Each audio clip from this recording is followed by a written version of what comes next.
welcome back to the Royal Daily Tea. I hope everyone had a lovely last few days.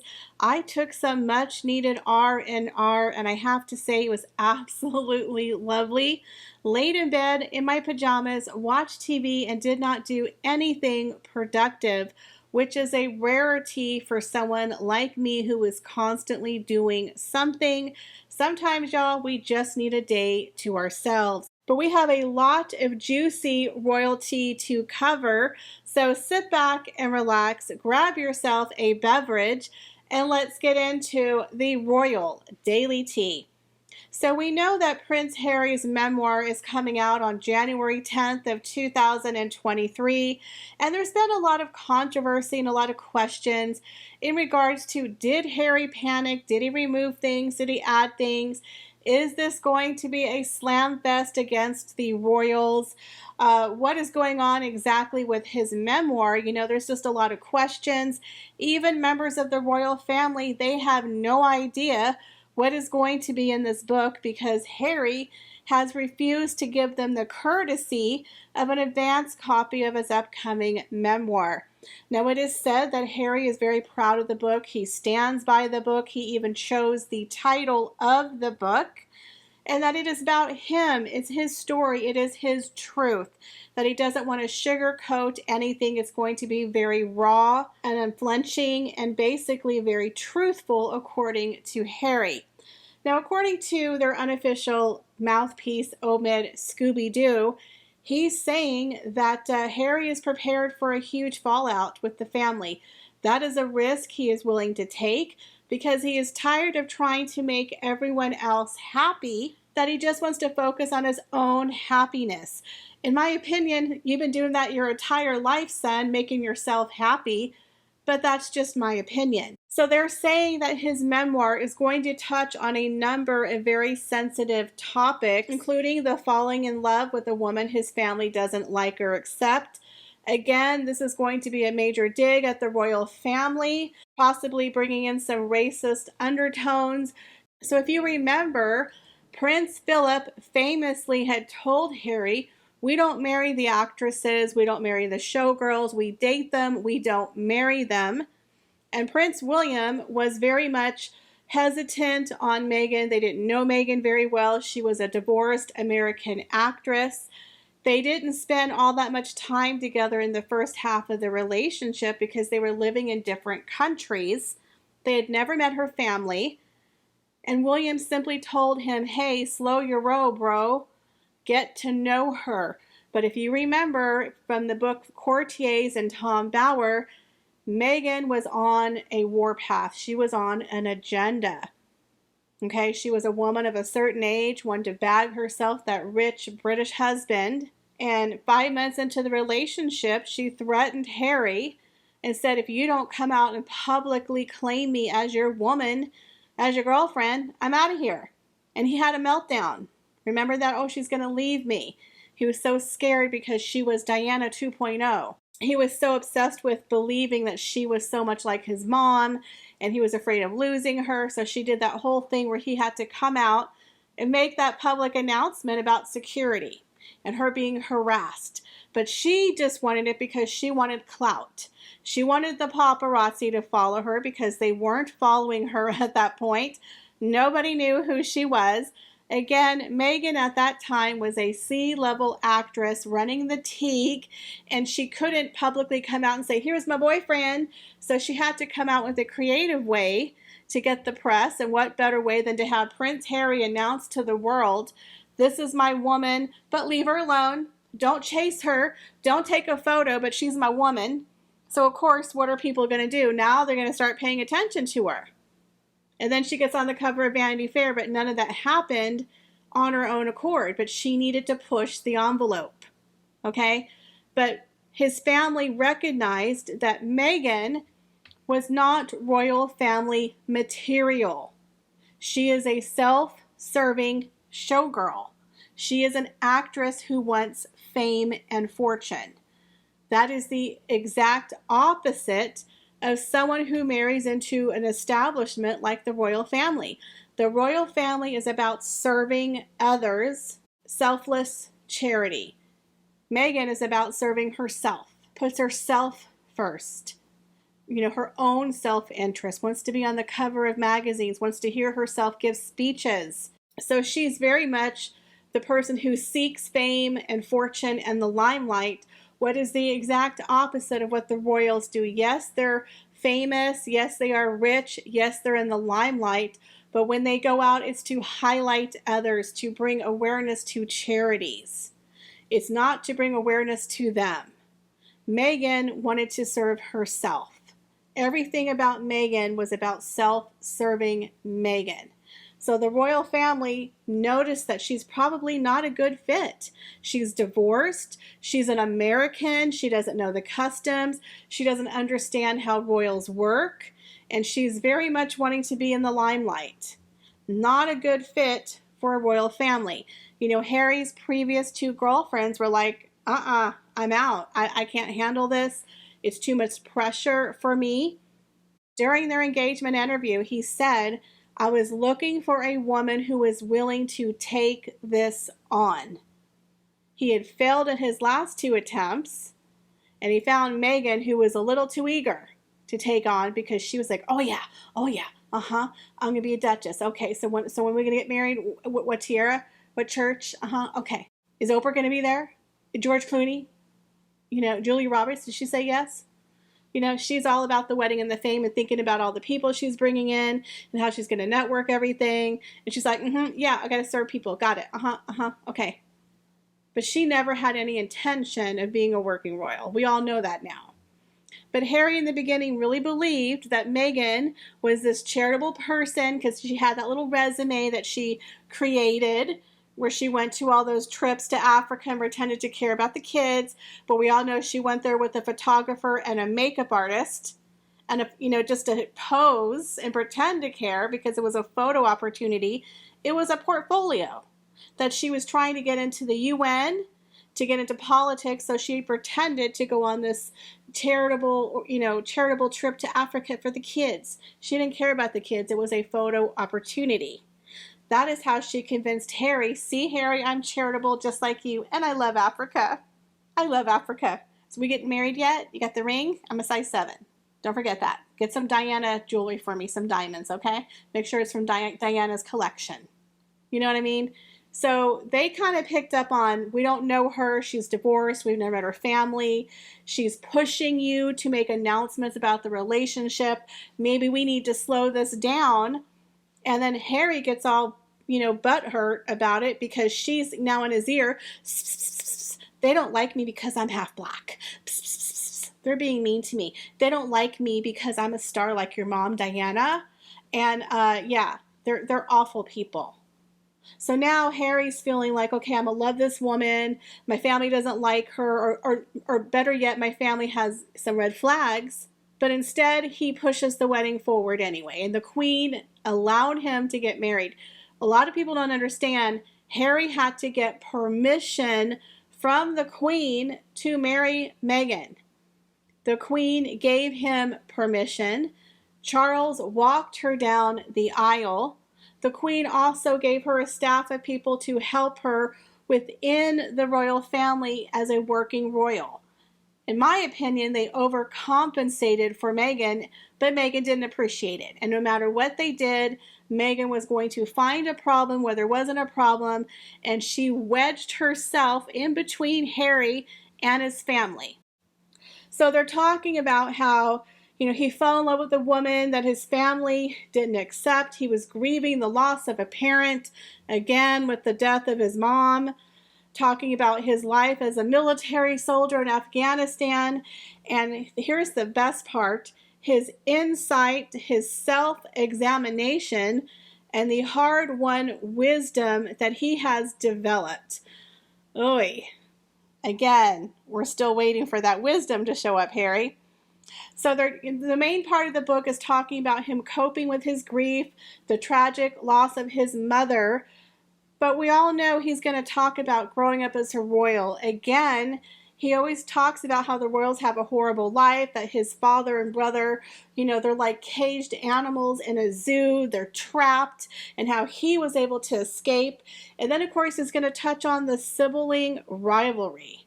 So in my opinion, he is definitely going to throw his father and his brother under the bus. No matter what he says, they said it's going to be a beautiful story, a beautiful read. Well, no, it's not, because he's throwing his family under the bus, painting them out to be racist, unkind people who were mean to little Megsy, and then painting the story of what happened to him after his mother died, and then the sibling rivalry, and then insinuating that, his father and his brother are prisoners and animals in a zoo, and how him and Meghan escaped, y'all. They escaped the palace. So in my opinion, he's not painting a positive story of the royals if he's going to make, William and Kate look like they're just bitter and jealous because me and Meghan had Diana magic. We were popular and they just couldn't handle it. That's one of their narratives I guarantee you is going to be in the book. So basically, Omid Scoobie is saying that he is prepared for the serious blowbacks that's going to happen, and he basically has 0 F's to give. It's all about his own happiness. Well, quite frankly, the past 2.5 years have been about your own happiness. You don't care who you hurt and destroy. It's all about you and Meghan. I don't see him trying to make any effort to make anyone happy around him but himself. So the spare title, as his book is called, it's the second son syndrome, the spare me. I'm such a spoiled brat. Everyone pay attention to me, living in the shadow of my brother. William had a lot of the same upbringing that Harry did, but you don't hear him selling his soul to the highest bidder and dragging his family through the mud. I'm sure every single family, including them, have their own issues, but you don't need to sell it for $20 million, right? But you want people to feel sorry for you and to think you're a great guy? You're selling your family out, son, to the highest bidder. No matter what kind of bow you put on it, it's still the same thing.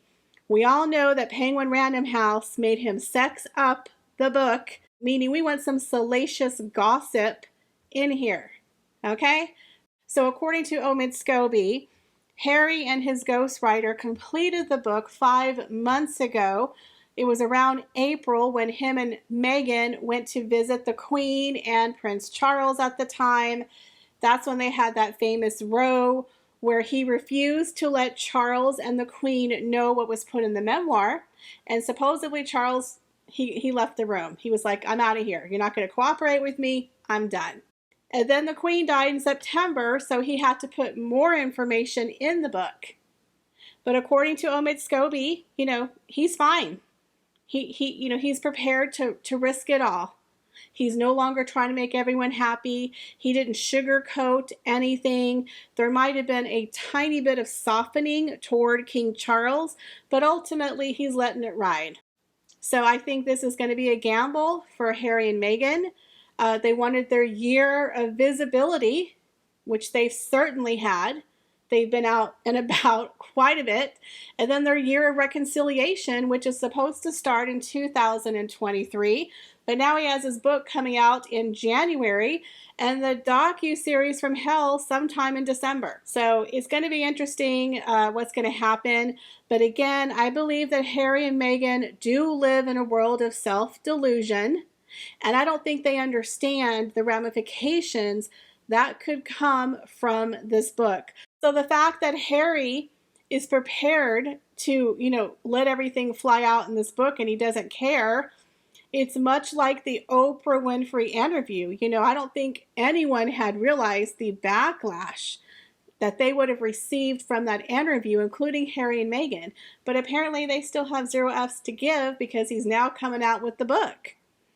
But again, when you're dealing with someone who is a narcissist, in my opinion, he only sees things through his narcissistic lens, which always paints him to be a victim, that he's right and everyone's wrong. That is the way he sees the world, is through his narcissistic lens. So now you have 2 people who clearly don't embarrass, who probably should, putting out this book. And you would think after the Oprah Winfrey interview that he would steer clear of doing this. But no, he's doing it. So they're saying it's not a slam fest, that he's just doing it because it's his own words, it's his own happiness. And he believes his mother would be proud of him. You know, his dead mother is guiding his decisions. And they are comparing this very similarly to Diana when she worked with Andrew Morton. He wrote the book in 1992 called Diana, Her True Story in Her Own Words. Now, it is said that Diana did not sit down with him, but she gave full permission to her friends and family and associates to cooperate with Andrew Morton, but it's also come to light that she did some recordings and some notes, and they were snuggled out to Andrew Morton. So she very much did collaborate on this book, much like Harry and Meghan did for Finding Freedom. Even though they technically didn't sit down, they very much gave him a lot of information. So it's interesting how Diana was around 31 years of age when she wrote that book, and here is her son Harry at 38, kind of mirroring his mother, coming out with his story.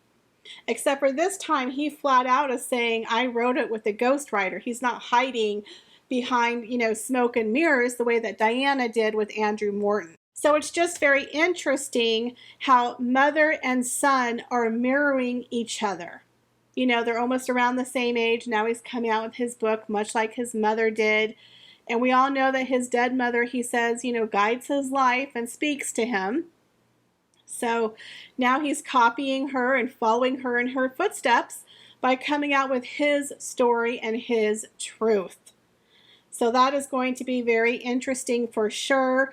I believe they said in December there could be some excerpts in the London Times, just like they have for Tom Bower's book and the Courtier book. We might get some excerpts of the book next month, so we will have to wait and see. So the rumors is that Harry and Meghan had a legal and silent separation, that they're living separate lives, and that it was filed in the British courts, according to Lady Colin Campbell.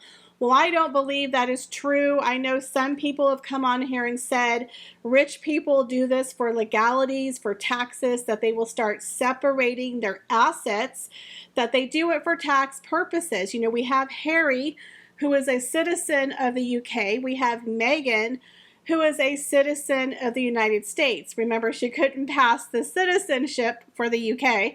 So you have two different people who are paying taxes in two different countries. I don't know how they do that with their businesses and their legalities.